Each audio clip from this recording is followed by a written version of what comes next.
Unfortunately, the headline these days is that Metaverse real estate is experiencing some quote-unquote severe meltdown, similar to cryptocurrencies and NFTs. Why was there a hype to begin with? And where is it headed now? Listen to this episode of Personal Finance Cat podcast to find out. And you may be surprised to hear what my recommendation is at the end. Welcome to Personal Finance Cat, where I share my personal take on personal finance. Okay, Metaverse real estate. It combines two very interesting things for me, Metaverse and real estate. For those of you who haven't heard of Metaverse, the term Metaverse originated in the 1992 science fiction novel Snow Crash, which combines the two words meta and universe. In the book, human avatars and software agents interact in a three-dimensional virtual space. There is no official definition of metaverse, but you can loosely think of it as a network of 3D virtual worlds focused on social connection. Metaverse really gained mainstream attention during 2021 when Facebook announced a pivotal change to focus on the virtual world and renamed itself to Meta.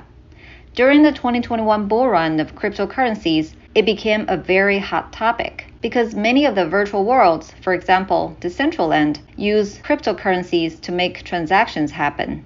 In the Personal Finance Cat episode 11, I talked about 10 business opportunities in the metaverse.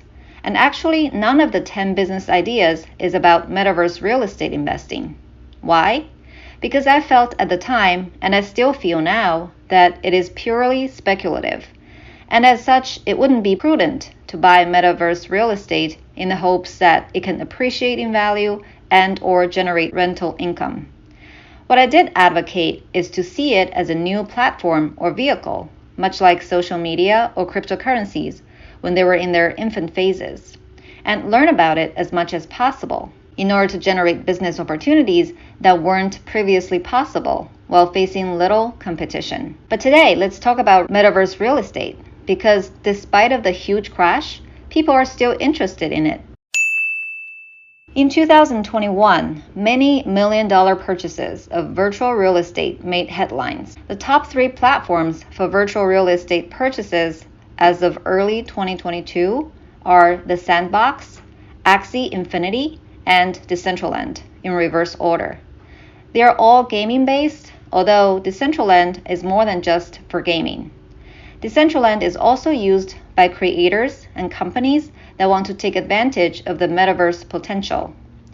Being a non-gamer myself, I signed up on Decentraland just to see what it is about. To my surprise, it is fairly hard to navigate. First of all, there is currently not a mobile version available, so I had to use my personal laptop to log on. Full disclaimer, my laptop is a fairly old MacBook with no touchscreen, so it took me a while to figure out that I need to use my keyboard instead of the mouse to move around. Mind you, I'm not a gamer, so this is all new to me. I've signed up for their weekly newsletter as well, but again, unfortunately, since it is based in a different time zone, I couldn't make the events that looked interesting to me. At the time of writing this script, I tried my luck one last time and went on their platform to see what's going on at the moment. There was some sort of a detective hunt going on where you can get a reward of some wearables if you are the one with the fastest time to complete the mission. I walked around a little bit. Nobody seemed to be playing really, and I had no idea what to do. Although I did see some sort of creepy wearables on display. Anyway, overall my biggest impression is that it is very slow to load everything on Decentraland, much like the experience I had when the internet first became available to the general public. I can't blame them though, because it is a very new platform, created only in 2017, and many functionalities are still in beta. So in short, even the most popular platform is still very immature in my opinion, and probably only the very serious gamers have a computer and Wi-Fi that are fast enough to make the experience tolerable. Despite of this, in November last year, a patch of virtual real estate in Decentraland sold for a record $2.4 million worth of cryptocurrency. As of the time of this writing, the biggest metaverse real estate transaction was a $5 million purchase by Curzio Research for 19 commercial properties in TCG World. The deal was announced on May 22nd, 2022. Crazy, I know. I remember watching one of these institutional investors being interviewed about the rationale for the investment. The person interviewed was very upfront about this being purely speculative. But just as crypto and NFTs, what these investors are really after are the potential, quote-unquote, oversized returns. I hate to use this example again, but if you bought $100 worth of Bitcoin in 2010 on its debut day, at the peak price during the end of 2021, they would have been worth about $8 billion, representing an 8 billion% return. So, anyway, even the knowledgeable institutional investors admit that this is purely speculation after, in theory, extensive research. And one thing that people don't really talk about that much, or maybe intentionally being vague about it, is that the metaverse, in theory, should be all connected. In other words, most technology experts agree that the metaverse is a vast network where individuals, via their avatars, can interact socially and professionally. The key word here is, quote-unquote, vast network, which means it's not just one platform like Decentraland. As Mark Zuckerberg described in his Meta intro video, the users should be able to use the same avatar to go from platform to platform. This means that the companies have to collaborate in order to make it happen. However, this is easier said than done because each platform has a different design theme. For example, the Minecraft Lego-looking avatars are very different from the Fortnite style. Anyway, my point is, if it is not just one platform like Decentraland that will eventually win out, but rather a quote-unquote vast network consisting of many platforms, the virtual real estate is not really limited or scarce like the real world real estate, is it?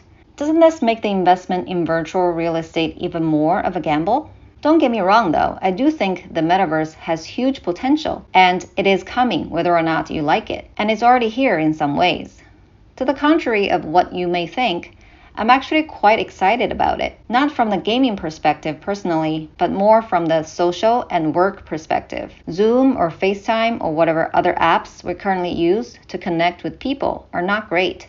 It's tiring to sit in front of a computer or hold the phone the whole time. But I would love to be able to hang out in a virtual lounge with friends and relatives who are physically very far away, engage in some virtual workout, work physically at home but virtually with colleagues, enjoy a concert remotely.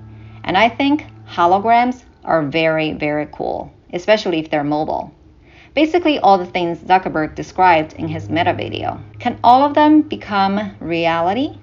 Well, I'm not an engineer, but I'm optimistic. Zuckerberg had an hour-and-a-half long interview with Tim Ferriss to discuss many topics, with Metaverse being the key one. When Zuckerberg spoke about the engineering challenges, I gathered that the headset is the biggest challenge, especially if in the future we want to move towards just glasses or contact lenses even, instead of the bulky headset. It sounds very futuristic, doesn't it? Humans have made so many breakthroughs in technology, and I've been proved wrong so many times. I remember in my labor economics class, the professor said that machines cannot replace human beings in areas where, quote-unquote, fuzzy thinking is involved.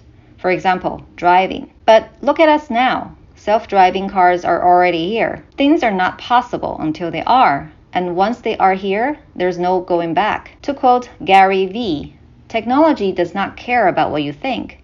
You may think it's laughable, but it's not going to stop it from happening. Everybody was making fun of the internet until they're not. Everybody was making fun of Facebook until they're not. Everybody was making fun of crypto until they're not. Everybody was making fun of the Kardashians until they're not. What? Every time you think that something's never going to happen and or what's going on now is the worst, it may just mean that you're getting old and the young people are all over it. So a golden nugget at the end. Am I totally dismissing metaverse real estate investing? The answer is actually no. Why is that? Just like real estate in the real world, there is quote-unquote prime real estate, and there is also land that nobody wants to touch. Even if the virtual real estate is perhaps infinite, there could be prime virtual real estate that is limited and scarce. I just think it's highly risky to speculate which platform is going to be where the prime real estate is, and it might not even exist yet. Hey, you may be the one who will build it. Along the same line, the best opportunities that exist are not speculating what may happen, but rather be part of the equation that makes it happen. Again, I'll refer you to PFC Podcast Episode 11, where I talk about the 10 opportunities that are worth exploring in the Metaverse. And if you're interested in hearing more about the Metaverse, leave a comment or review on Apple Podcast, Spotify, or YouTube, or just shoot me an email at personalfinancecat@gmail.com.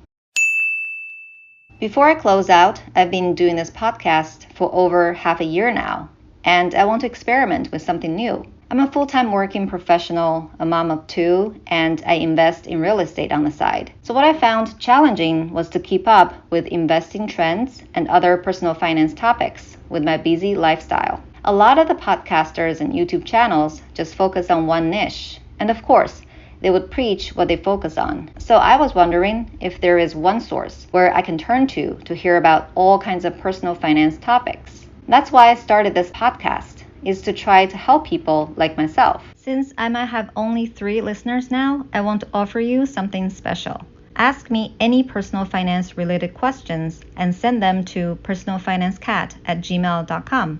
And I'll do the research for you to answer your question. This way, it helps me out too to gauge what topics are interesting to my listeners. I enjoy topics like financial planning, investing, career growth, the overall economy, business opportunities, and of course, real estate. But you can ask me any other types of questions as long as you think they're related to personal finance. For example, motivation to become financially responsible. Thank you so much for listening until the end. I really appreciate your time. If you enjoy this episode, please leave a comment or review or share with your friends and family. It will really help me grow this podcast. Till next time.